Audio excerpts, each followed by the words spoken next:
Assalamualaikum warahmatullahi wabarakatuh. Apa kabar mahasiswa? Semoga sehat selalu, tetap semangat dalam menyelesaikan skripsi. Pada channel SG Loop hari ini, saya kembali berbagi materi.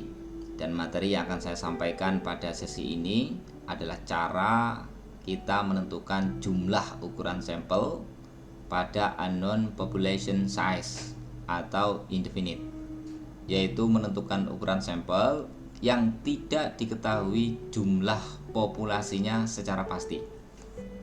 Menurut Hare et al., pada penelitian yang menggunakan variabel laten, di mana maksud dari penelitian yang menggunakan variabel laten adalah variabel yang tidak bisa diukur secara langsung, tapi diukur menggunakan indikator-indikator dari variabel penelitian tersebut. Contoh, variabel keputusan pembelian. Ini terdiri atas 4 indikator, yaitu 1. Indikator kesesuaian terhadap kebutuhan. Kemudian yang kedua, indikator kemanfaatan produk. Yang ketiga, indikator ketepatan produk. Dan yang keempat, indikator pengalaman akan produk tersebut.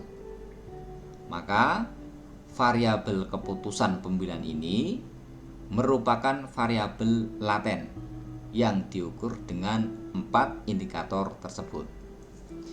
Berbeda jika menggunakan variabel penelitian yang bisa diukur secara langsung atau bukan variabel laten. Misalnya variabel laba.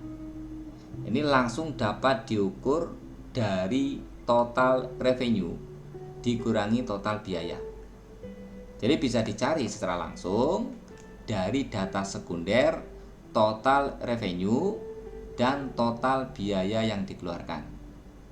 Jika total revenue dikurangi biaya bernilai positif, maka dapat disimpulkan mendapatkan untung atau laba. Namun sebaliknya, jika total revenue dikurangi total biaya bernilai negatif, maka dapat dikatakan mengalami rugi. Nah, untuk menentukan ukuran sampel pada indefinite atau pada populasi yang tidak diketahui jumlahnya secara pasti, berapa minimal jumlah sampel yang kita gunakan pada penelitian, maka dapat kita gunakan dengan 3 cara, yaitu bisa menggunakan rumus penentuan ukuran sampel, antara lain bisa menggunakan rumus Cochrane dan Lemeso. Kemudian yang kedua dapat juga menggunakan tabel penentuan ukuran sampel, seperti tabel Ishaq-Michael. Tabel ini juga dapat digunakan untuk menentukan minimal ukuran sampel pada indefinite. Kemudian yang ketiga dapat menggunakan rule of thumb, yaitu menggunakan referensi-referensi yang jelas dalam menentukan jumlah sampel. Nah, pada sesi ini kita akan bahas penentuan ukuran sampel menurut Hare et al. Baik, kita mencari sumber referensi Hare et al. Terlebih dahulu, supaya dalam mengemukakan argumen ini dapat dipertanggungjawabkan secara ilmiah. Dan di sini sekaligus akan saya tunjukkan cara mencari referensi menggunakan situs Library Genesis, di mana kita dapat mendownload sumber referensi yang kita cari ini dengan gratis. Dan mohon maaf sebelumnya jika dalam hal ini ada pihak-pihak yang kurang berkenan ketika saya menggunakan situs Library Genesis. Baik, kita praktekkan cara mencari referensi Hare et al. Menggunakan Library Genesis. Di sini kita gunakan browser Chrome atau menggunakan browser lain juga boleh. Ya, kita klik 2 kali Google Chrome. Nah, di sini pada URL ini kita ketik libgen.is. Nah, ini kemudian kita enter. Nah, kemudian muncul di layar monitor ya tampilan seperti ini, Library Genesis. Kemudian pada kotak pencarian ini kita ketik kata kunci dari referensi yang akan kita cari.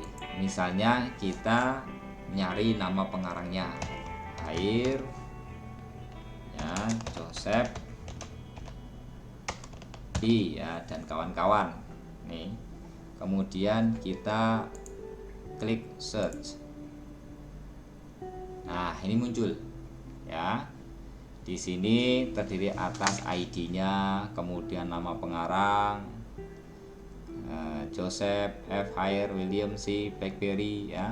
Kemudian title-nya Multivariate Data Analysis 7 edition, kemudian publisher-nya, tahunnya ya, bahasanya, kemudian ukuran ini size-nya ya, ukuran memorinya. Nah, di sini kita bisa pilih sesuai yang kita mau. Kalau ingin mengurutkan tahunnya ya dari atas ke bawah ya, atau dari yang terbaru tinggal klik aja years.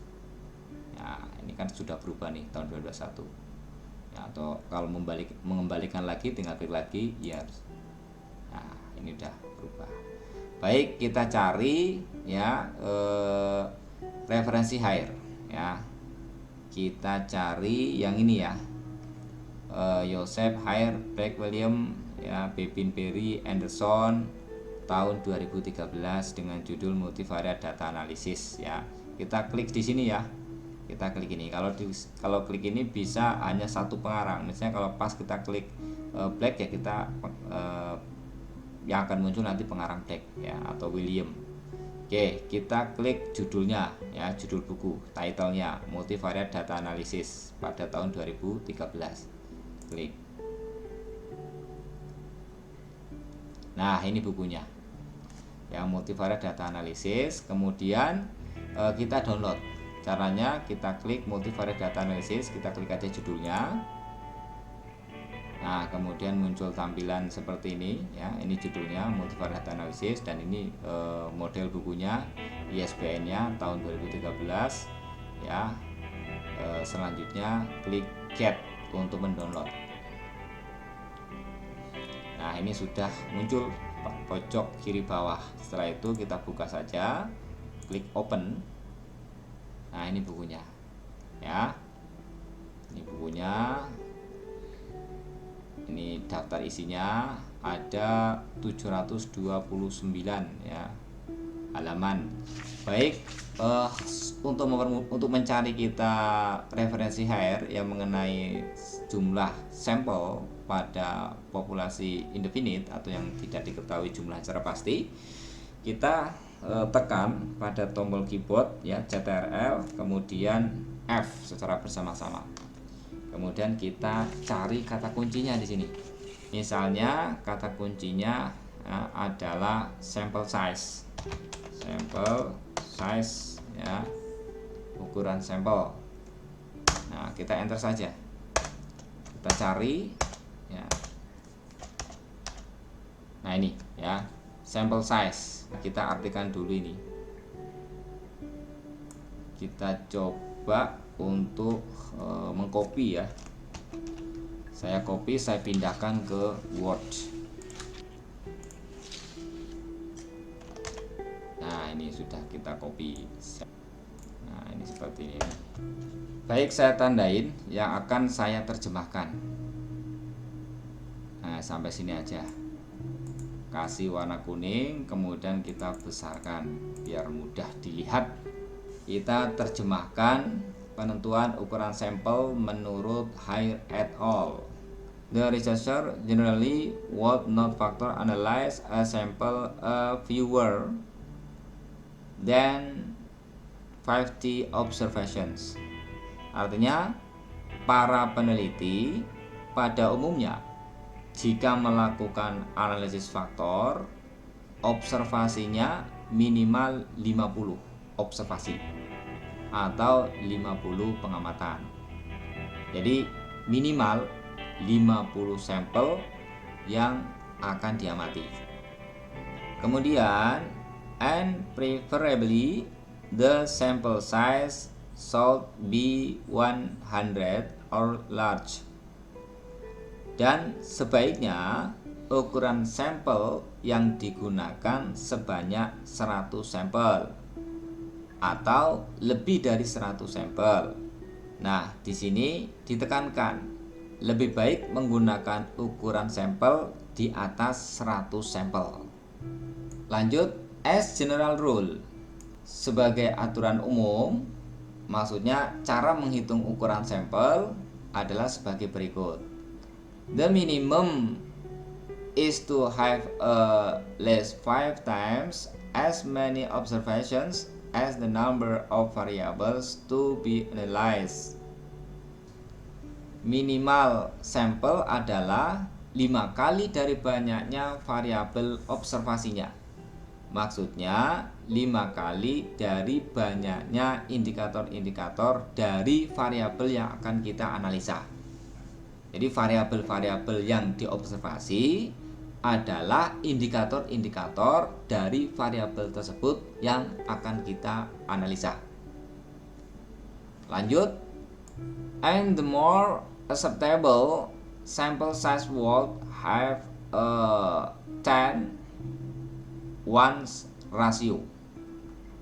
Dan ukuran sampel yang lebih dapat diterima disarankan jumlah variabel atau jumlah indikatornya memiliki perbandingan 10:1.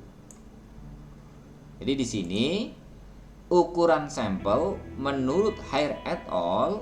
Adalah 5 kali dari jumlah total indikator. Dan lebih baik lagi jika ukuran sampelnya adalah 10 kali dari jumlah indikator. Ya, berarti kalau mau menggunakan referensi Hare et al. Untuk jumlah sampel, kita bisa pilih pilihan yang lebih baik, yaitu menggunakan pengkali 10 dari total indikator. Lanjut, some research even propose a minimum of 20 cases for each variable. Bahkan para peneliti menyarankan minimal 20 kasus untuk setiap variabel. Maksudnya adalah 20 kasus untuk setiap indikator pada variabel. Jadi pengkalinya adalah 20 dikali indikator dari variabel tersebut. Kita kembali ke slide. Berikut contoh soal. Jika total indikator dari semua variabel penelitian adalah 20 indikator, maka cara menghitung menurut Hare et al. Adalah sebagai berikut. 5 kali 20 indikator sampai 10 kali 20 indikator. Maka 5 kali 20 indikator sama dengan 100 sampel. Sampai dengan 10 dikali 20 indikator sama dengan 200 sampel. Jadi ukuran sampelnya minimal adalah 100 sampai dengan 200 sampel. Ya, berdasar aturan Hare et al. Ini akan lebih baik jika kita memilih ukuran sampel yang 200 sampel karena menggunakan faktor pengkali 10 dari total indikator penelitian. Bahkan tadi pada referensi dari Hare et al. Disebutkan some research even propose a minimum of 20 cases for each variable.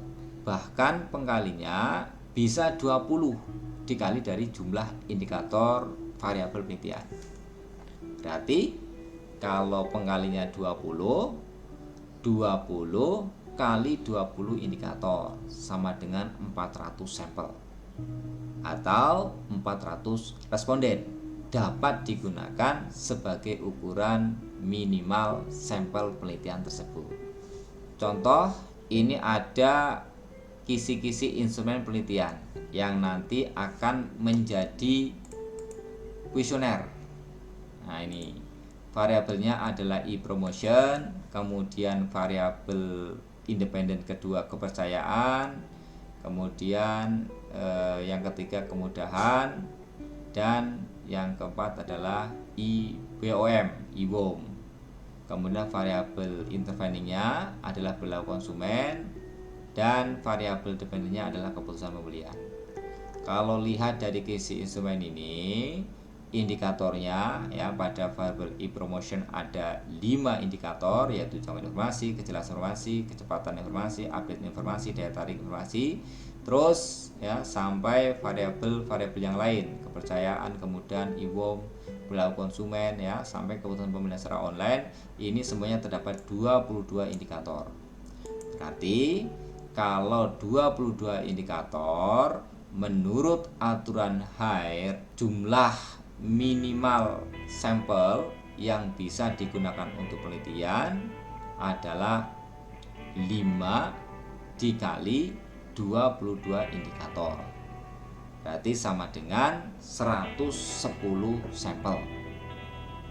Dan menurut HAIR lebih baik faktor pengkalinya adalah 10.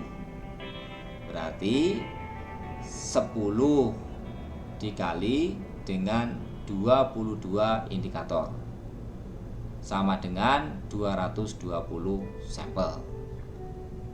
Jadi pilihan yang terbaik menurut HAIR ini, jumlah minimal sampel yang digunakan penelitian adalah 10 kali 22 indikator sama dengan 220 sampel. Silakan ya gunakan 220 sampel. Namun jika mau menggunakan yang faktor pengkalinya 5 kali 22 sama dengan 110 ya silakan ya, masih boleh. Nah, simpulannya dalam menggunakan rule of thumb menurut HAIR et al. Pada perhitungan yang menggunakan minimal ukuran sampelnya 100 sampai dengan 200 sampel, yaitu dengan rumus 5 kali indikator sampai dengan 10 kali indikator, maka sebaiknya pilihlah menggunakan ukuran sampel yang paling banyak jumlah sampelnya dari perhitungan rumus HAIR et al. Tersebut ya. Jadi favoritnya adalah gunakan pengkali 10. Bahkan kalau menggunakan pengkali 20 itu pun lebih baik. Namun disebutkan tadi bahwa penggunaan jumlah sampel minimal menurut HAIR bisa saja ya minimal menggunakan 50. Tapi beberapa peneliti berpendapat sebaiknya gunakan sampel yang lebih besar, yaitu antara 100 sampai dengan 200 sampel. Baik, semoga bermanfaat. Terima kasih.